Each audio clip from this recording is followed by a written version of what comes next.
राज्यवासियों के लिए बहुत खुशी और ऐतिहासिक दिन, जिस मांग को लेकर पिछले 2 दशक से, जब से अलग झारखंड राज्य हुआ है, तब से इस राज्य के लोग लगातार आंदोलन कर रहे थे, संघर्ष कर रहे थे, लड़ रहे थे।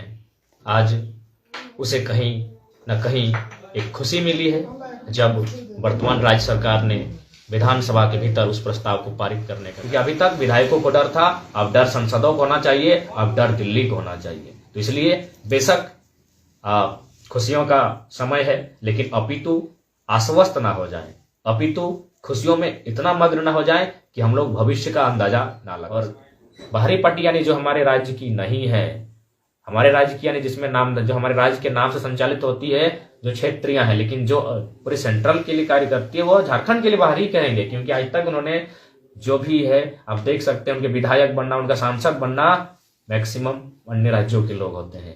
तो इसलिए अब लड़ाई थोड़ी सी मजबूती के साथ लड़नी होगी।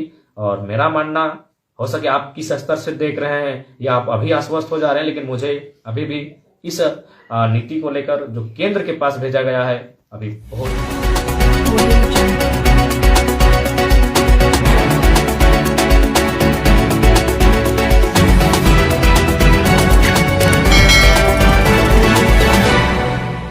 वासियों के लिए बहुत खुशी और ऐतिहासिक दिन, जिस मांग को लेकर पिछले 2 दशक से, जब से अलग झारखंड राज्य हुआ है, तब से इस राज्य के लोग लगातार आंदोलन कर रहे थे, संघर्ष कर रहे थे, लड़ रहे थे।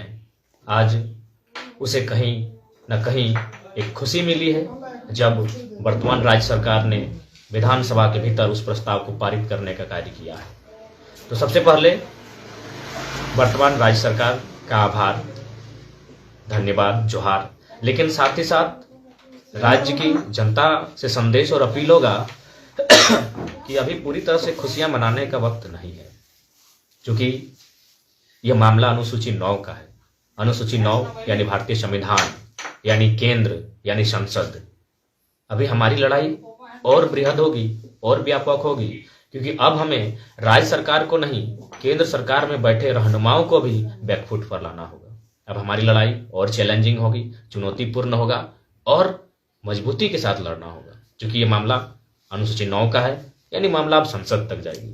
तो इसलिए अभी तक हमने विधायकों को घेरा था कि बाहरी विधायक ना चल, तो J32 में चुप रहेंगे, और उनका विरोध किया था हमने। वे शिलान्यास पर गए, हम लोग वहां विरोध किए। वो फीता काटने आए, हम लोग विरोध किए कि अब 1932 पर आपका स्टैंड क्या है। अब बारी संसदों की है, हमारे यहाँ 14 संसद हैं, 6 राज्यसभा संसद हैं। अब इन पर नजर रखने की आवश्यकता है, इन पर अपनी नजर गड़ाने की आवश्यकता है कि अब इनका स्टेटमेंट क्या होता है। और साथ ही साथ ये आपको सच्चाई को स्वीकारना होगा, वर्तमान राज्य सरकार ये क्षेत्रीय पार्टी थी, क्षेत्रीय भावनाओं का आदर, सम्मान, सत्कार किया, लेकिन जो केंद्र में बैठी है उसे हमारी भावनाओं से विशेष ताल्लुकात नहीं है। इसीलिए हमें उम्मीद करनी होगी कि हमें बृहद तरीके से और संगठनात्मक तरीके से लड़ना होगा।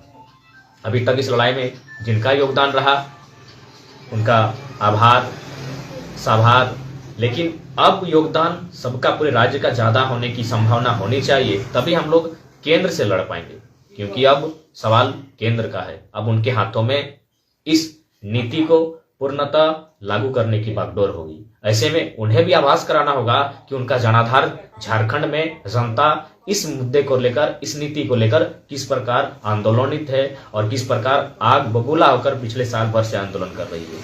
क्योंकि अभी तक विधायकों को डर था, अब डर सांसदों को होना चाहिए, अब डर दिल्ली को होना चाहिए। तो इसलिए बेशक खुशियों का समय है, लेकिन अपितु आश्वस्त ना हो जाए, अपितु खुशियों में इतना मग्न ना हो जाए कि हम लोग भविष्य का अंदाजा ना लगा सकें। तो इसलिए अभी चिंतन मंथन करने का भी समय है।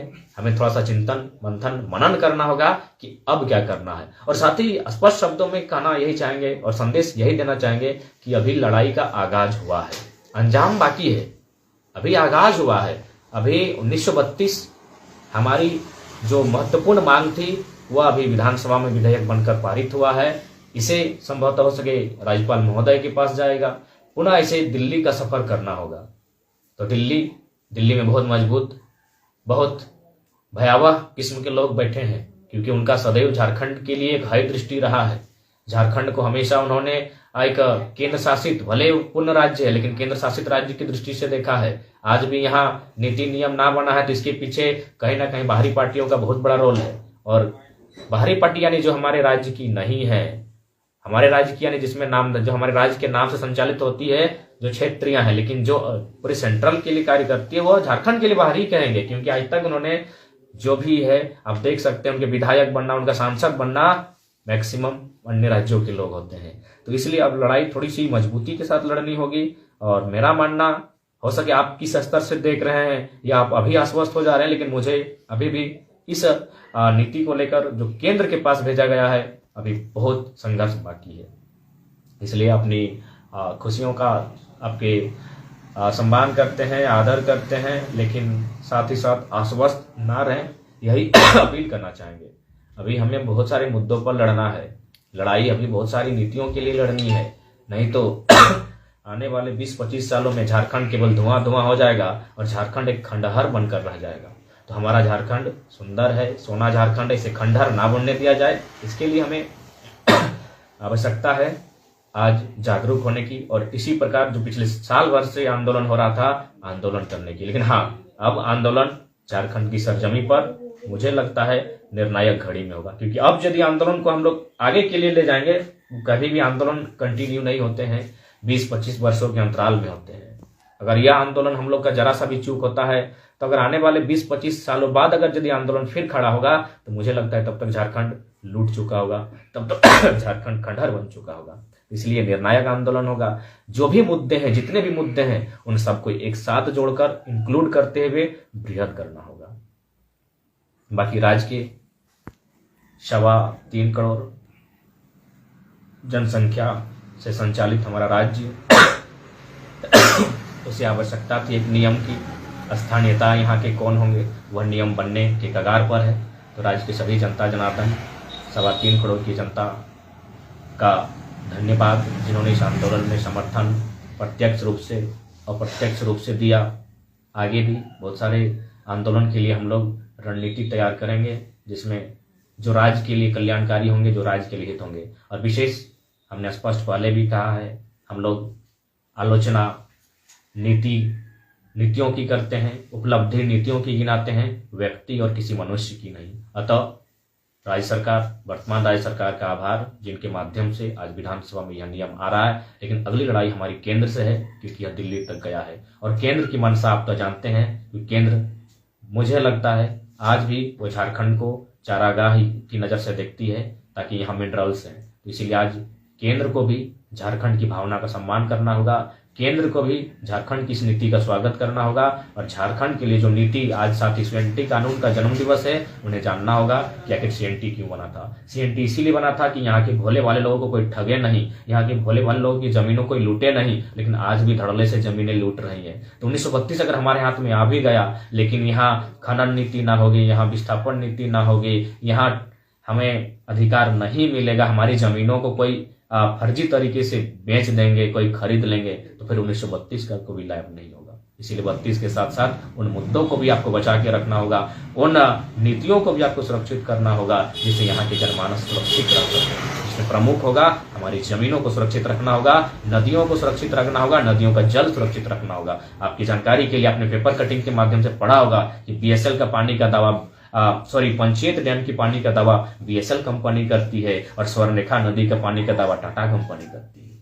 हमारे जलों पर भी अब इनका अधिकार रहेगा। तो इसलिए अब लड़ाई धीरे धीरे हमारी और बड़ी होगी, और बड़े बड़े विकराल लोगों से लड़ाई होगी।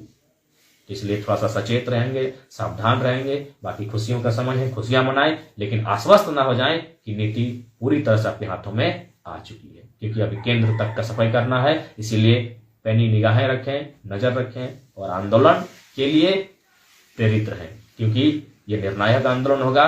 इसके बाद फिर जब 20 वर्षों बाद आंदोलन होगा, मुझे लगता है झारखंड में शायद क्या बचेगा क्या नहीं बचेगा, ये हम और आप यहाँ भी बैठकर शायद कल्पना नहीं कर सकते हैं। बाकी जय झारखंड, जोहार झारखंड।